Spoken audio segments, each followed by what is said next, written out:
Hello friends, welcome back to my channel Anna Pathiram.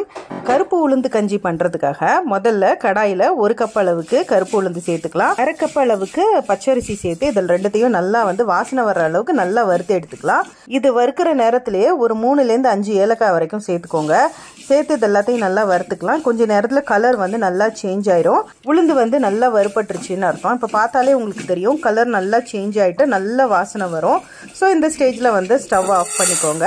இப்போ இந்த உளுந்து வேற ஒரு பாத்திரத்துல மாத்தி நல்லா ஆற வச்சிட்டு அத நல்லா கொரகொரப்பா ரவா கன்சிஸ்டன்சில பொடிச்சு எடுத்துக்கணும்.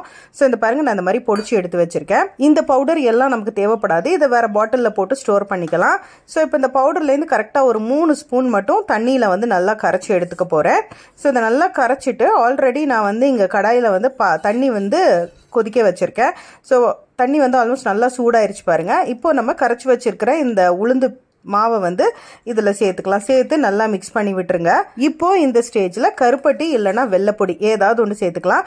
நான் கருப்பட்டி சேர்த்திருக்கேன். சேர்த்து இது எல்லாத்தையும் நல்லா மிக்ஸ் பண்ணி விட்டுடலாம். நல்லா கரைஞ்சிட்டு நல்லா கொதிச்சு வரும். அந்த ஸ்டேஜ்ல ஒரு அரை மூடி அளவுக்கு தேங்காய் சேர்த்துக்கலாம்.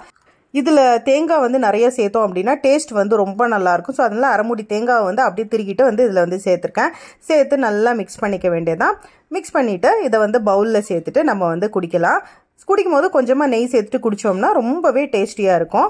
ரொம்ப ஹெல்தியான இந்த உளுந்து கஞ்சியை கண்டிப்பா நீங்களும் ட்ரை பண்ணி பாருங்க. வீட்ல பசங்களுக்கு ஃபேமிலியில எல்லாருக்குமே செஞ்சு கொடுங்க.